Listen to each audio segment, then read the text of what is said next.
સુરતમાં ગૌમાંસ સહિતની ગુનાહિત પ્રવૃત્તિને સદંતર અટકાવવા ઝોન 2ના અધ્યક્ષ સ્થાને લંબાત વિસ્તારમાં પોલીસે મીઠી ખાડી અને કમરુનગરમાં કોમ્બિંગની કાર્યવાહી હાથ ધરી હતી।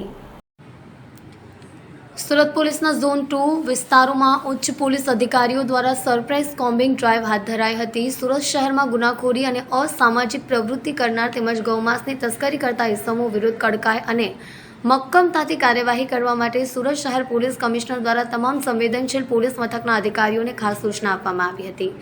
સુરત શહેરમાં ગૌમાંસની તસ્કરી, હત્યા, લૂંટ, મારામારી જેવી ઘટનાઓને અટકાવવા ખાસ પોલીસ એક્શન મોડ પર આવી ગઈ છે, જેના ભાગરૂપે ઝોન 2માં આવતા સૌથી સંવેદનશીલ લંબાત પોલીસ મથકમાં આવતા મીઠી ખાડી અને કમરુનગરમાં પોલીસની મોટી સરપ્રાઇઝ કોમ્બિંગ ડ્રાઈવ હાથ ધરાઈ હતી। આ કોમ્બિંગ ડ્રાઈવમાં ઝોન 2ના DCP Bhagirathsinh Gadhvi, ACP Jadeja, PI S B. Padheriya, second PI V A. Jograna સહિતના પોલીસ અધિકારીઓ જોડાયા હતા। આજરોજ ઝોન 2 વિસ્તારના લિંબાયત પોલીસ સ્ટેશનમાં કોમ્બિંગ ખાસ વિશેષ પ્રકારનું કોમ્બિંગ હાથ ધરવામાં આવેલ।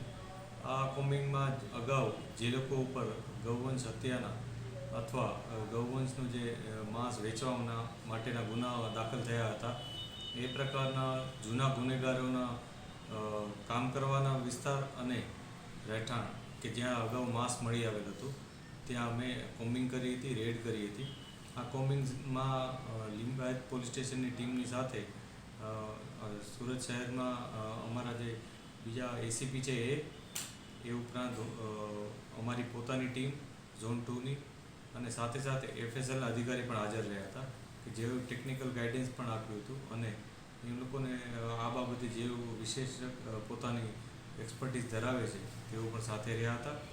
આ સમગ્ર બનાવમાં અમે સંયુક્ત રીતના એક કોમ્બિંગ કર્યું હતું।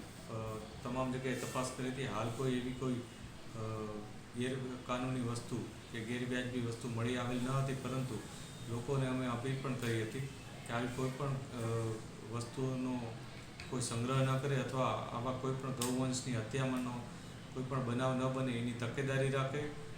જે પણ નિયમો છે, જે પણ કાયદો છે, કાયદાની મર્યાદામાં રહી અને કામગીરી કરે। પોલીસ આ બાબતે તેઓને અપીલ કરી હતી।